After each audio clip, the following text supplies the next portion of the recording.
Hello guys, magandang araw sa inyo. Siyempre, magandang araw sa lahat ng viewers natin. Kukuha muna tayo ng kangkong. Ito kasi magluluto tayo ng sinabawang bangus.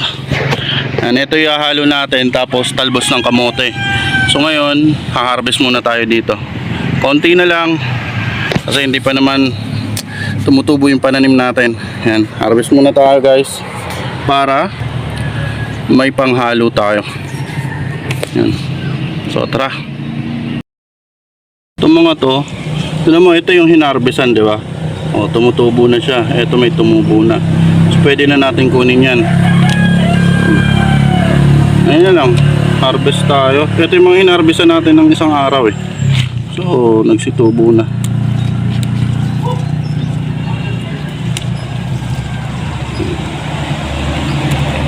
Ito panghahalo natin to sa ano natin, sa bangus na sasabawan.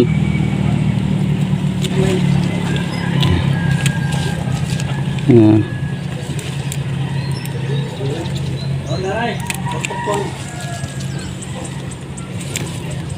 Diba? Napakaganda kasi may gulay ka na, hindi ka nabibili.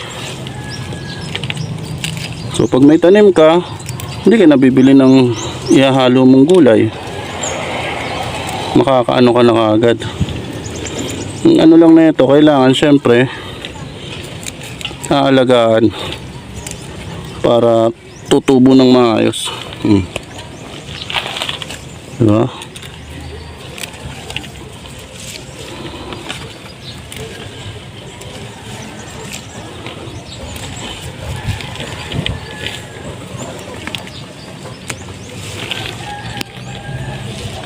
Marami na yan.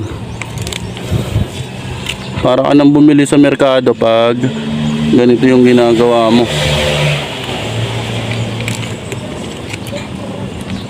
Tapos isang linggo lang pwede na naman harvestan ulit. Kasi ngayon ito, ilang araw pa lang. 3 araw pa lang, ganyan na siya. Pwede na ulit harvestan yan after 1 week. Diba? So ganyan lang. Haharvestan mo lang siya para mananarinsing pa. Basta dami pa yung sanga, mas magaano pa siya. Basta dami pa yung dahon niya.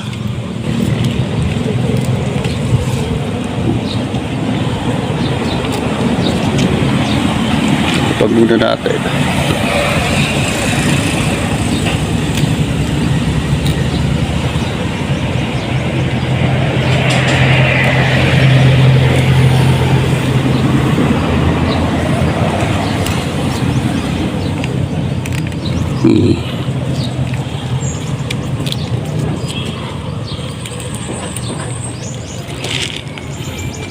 Kailangan lang kasi tula, ano guys, na anuhan, na bibisigan, nadidiligan ng maayos. Yan, din na yun. Tapos ang gagawin natin ngayon, kukuha naman tayo ng talbos ng kamote kasi ihahalo din natin yun. So lagay muna natin dito. Ayan yung pinakagulay natin. Ayan. Ito naman yung pangunguhain natin.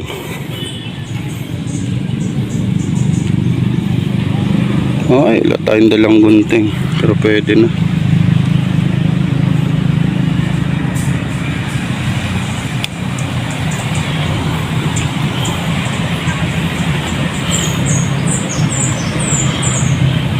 Mas maganda to pag hinaharvestan eh, para na ano yung bunga, yung ano niya, talbos mas dumadami pa.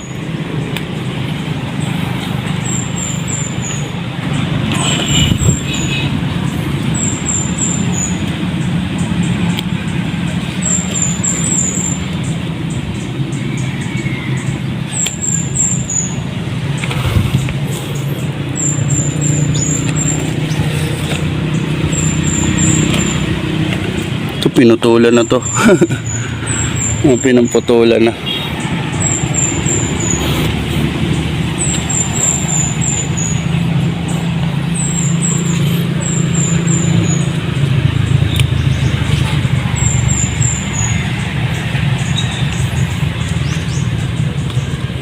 Yung iba pinamutulan na eh.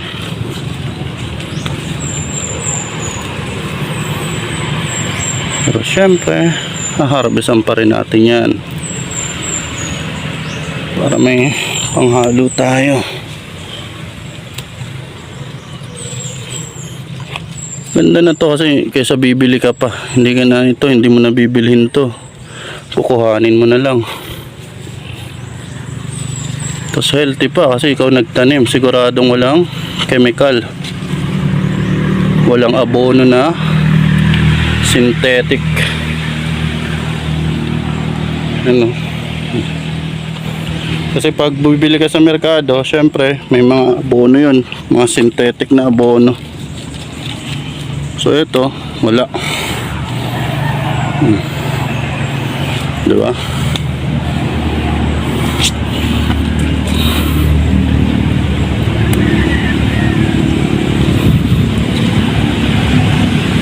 Marami na to. Tapos tutubo pa to ng ano. Mas dadami pa yung dahon yan, yung sanga-sanga. Kasi ganito talaga yan guys, pag hinaharbisan mo yung kamote, mas dumadami yung sanga, yung dahon.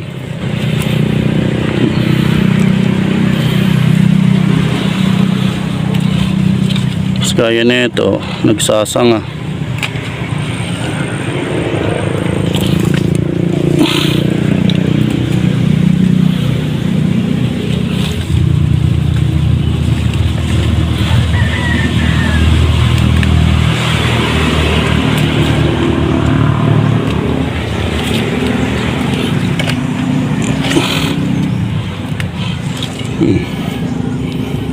No, marami na. So, punta na tayo doon. Magluluto na tayo. Ngayon lang. Yan, pwede na yan. Isang tali na yan. Kung bibili mo to sa merkado, 20 pesos na yan. So, dito, kasi tayo nagtanim, pipitasin lang natin. Yan, di ba?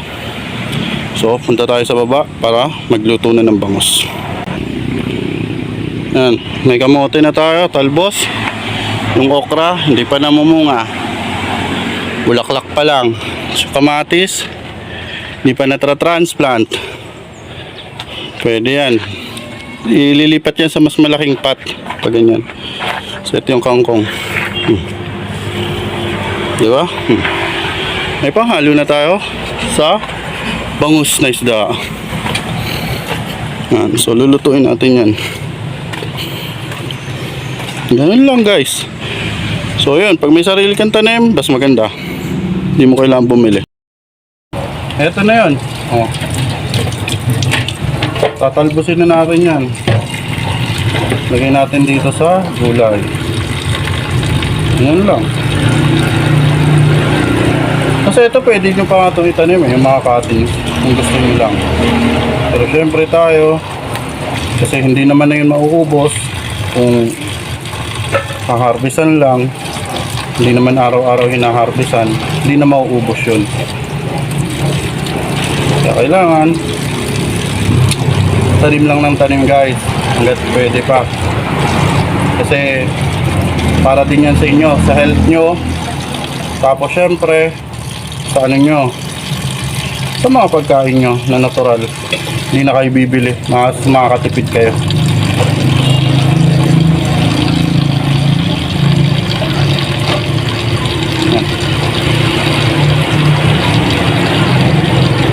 So tatanggalin muna natin lahat.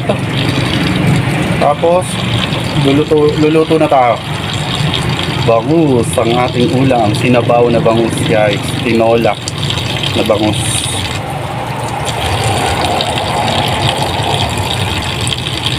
Sarap to, kamote tsaka kangkong pinagsama.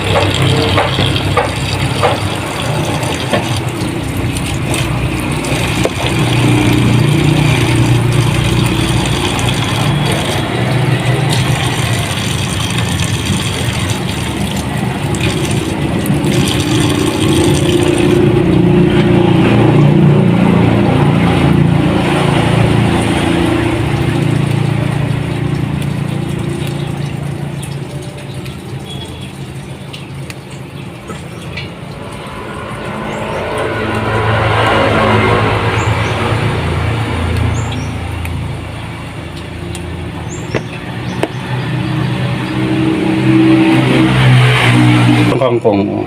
Di ba?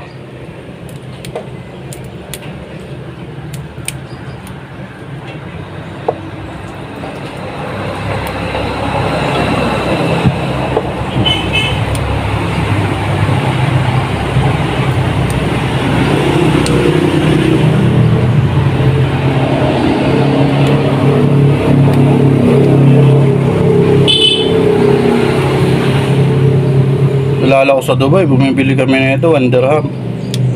Tapos ilang piraso lang. Ilang tangkay, parang 10 lang ata yun. O 15, gano'n. 10 tangkay, 1 dirham. Tapos dito, kung bibilhin mo, 20 pesos na. Yung kangkong, parang 20 rin na tangkay. Pero syempre, kung may tanim ka, hindi mo na kailangang bumili. Pipitas ka na lang sa tanim mo.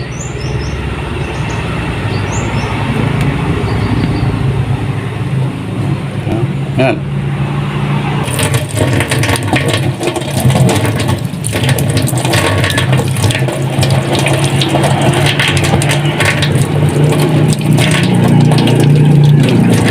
Ito na siya, oh. Diba? Sakto na panghalo sa bangus. Yan. So, natural na gulay. Walang halong kemikal. Para safe sa kakain. Diba? Maganda.